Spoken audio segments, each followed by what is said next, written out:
Hello bachcho, let's read out the questions. Question says, in free space an electromagnetic wave of frequency 3 gigahertz frequency strikes the edge of an object of size lambda by 100 where lambda is the wavelength of the wave space. The phenomenon which happens there will be reflection, refraction, diffraction, scattering. So यहाँ पर हमसे ये question बोला जा रहा है कि free space में जो वेव्स की फ्रीक्वेंसी हमें दे रखा है 3 गीगाहर्ट्ज के बराबर, ये स्ट्राइक करता है एज ऑफ ऑब्जेक्ट में जिसकी साइज हमें दे रखा है लेट्स से s is equals to lambda by 100 equal, जहां lambda wavelength of the wave space है। सो हमें बताना है कि ये किस फिनोमिनन पर वर्क कर रहा है, रिफ्लेक्शन, रिफ्रैक्शन, डिफ्रैक्शन और या फिर स्कैटरिंग पर। तो चलिए स्टार्ट करते हैं हम सोल्यूशन से, but before of it talk about the key concept which we are going to use here for this question. So यहाँ पर हम सिंपली रिफ्लेक्शन, रिफ्रैक्शन इन पॉइंट्स को डिस्कस करेंगे. So basically we remember that for reflection the size of object must be larger than wavelength, must be larger than wavelength. So reflection के लिए जो size of object है वो wavelength से greater than होना चाहिए. उसी तरीके से सेकंड पॉइंट हम डिस्कस करेंगे डिफ्रैक्शन को. So similarly for diffraction the size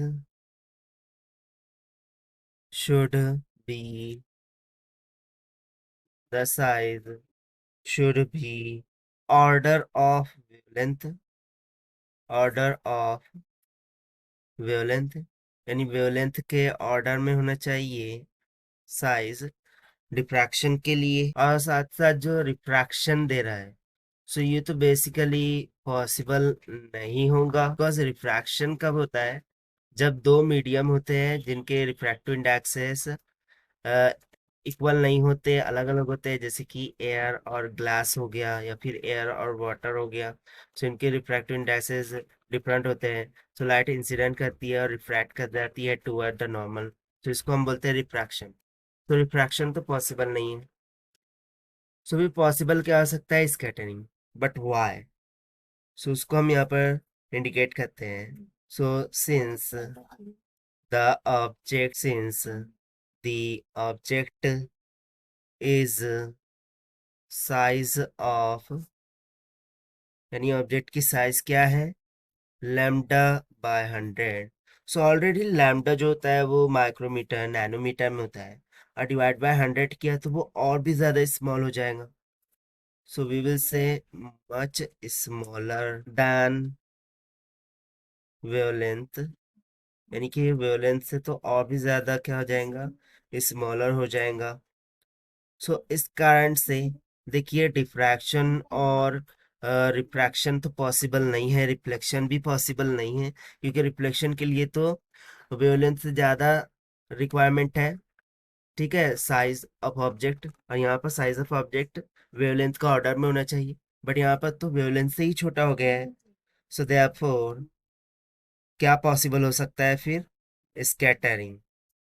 so the phenomenon can be possible is scattering. So scattering will occur is going to be the final required answer of this question according to given option. Option D is correct. So this is the required solution. I hope you understand well. Best of luck. Thank you.